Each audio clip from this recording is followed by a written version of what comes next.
Welcome back. Now today is Wednesday and we're taking you to another interesting place in the world for Where's It Wednesday. And it's back to school season across the Rogue Valley here. So I figured I'd show you my college town of Minneapolis. That's right, I'm taking you a few degrees cooler to the Midwest.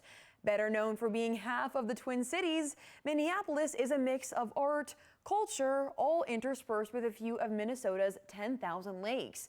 And Minneapolis, of course, includes many legends, such as being the hometown of music idol Prince and being home to the one and only Mall of America. And it's called the Twin Cities for a reason. Neighboring Twin City is St. Paul, and it's known for housing our state's capital. And as I said, I went to the University of Minnesota, and my alma mater actually has 3 different campuses, one of them being in St. Paul. Now, Minnesota experiences everything in terms of weather, from frigid, frosty winters, humid summers, and gorgeous fall seasons. But I think the best time to go is actually right now. Not only is it ideal with 60 to 7-degree temperatures, but it's also time for the Minnesota State Fair, my favorite time of the year. So let's take a trip to my college town of Minneapolis. In Minneapolis, a light rail trip around downtown will take you anywhere. And throughout college, I always loved making my way to Minnehaha Falls. In the middle of this bustling city are winding trails and a waterfall that highlight the many ways Minneapolis combines urban with the outdoors. And from viewpoints on your Minnehaha hike, you can also see the Mississippi River. But if you're looking to get into the hustle and bustle, right now is the perfect time for what I think is one of the best things that Minnesota has to offer, the Minnesota State Fair, of course.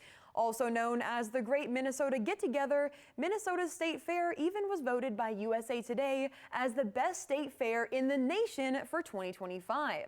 Now, the State Fair goes from August 21st until Labor Day and is known for its host of educational exhibits highlighting Minnesota's agriculture, live entertainment with free shows and concerts, endless food vendors, specialty sections at the fair, and plenty of rides. Personally, I love the Sky Ride. There are seats that let you hover over the whole fair and see it from a bird's eye view. And of course, if there's one thing the Minnesota State Fair takes seriously, it's the food. And while there are classic food staples at the fair, like buckets of Sweet Martha's cookies, there's always something new. Every year there's a new food unveiling that seriously feels like Minnesota's own fantasy football draft. This year they launched 41 new dishes, including dill pickle iced tea, a hot honey jalapeno popper donut, pizza cheese curd tacos, triple chocolate mini donuts, and I have to stop now, otherwise I'm gonna get hungry. But if you're also looking for something more low-key, you can stop by the restaurant I worked at in college. It's called Stub and Herb's Food and Drink Emporium. Very important, it is an emporium. Now, it's just down the street from the university's football stadium, so we always had a blast on game days. Whether it's good old cheese curds or a delicious burger, the food at Stub and Herb's will always feel like a bite of college nostalgia for me. And you guys, that wraps it up for another edition of Where's It Wednesday. And I'm so jealous for everyone who's at the Minnesota State Fair right now because all the food, all the rides, everything there just reminds me of home. And it's so beautiful and delicious. And again, I'm hungry for another edition of Where's It Wednesday. You guys, thank you for stopping at my stopping grounds. And if there's a place that you'd like us to visit, send us a message on our socials. Here's a live look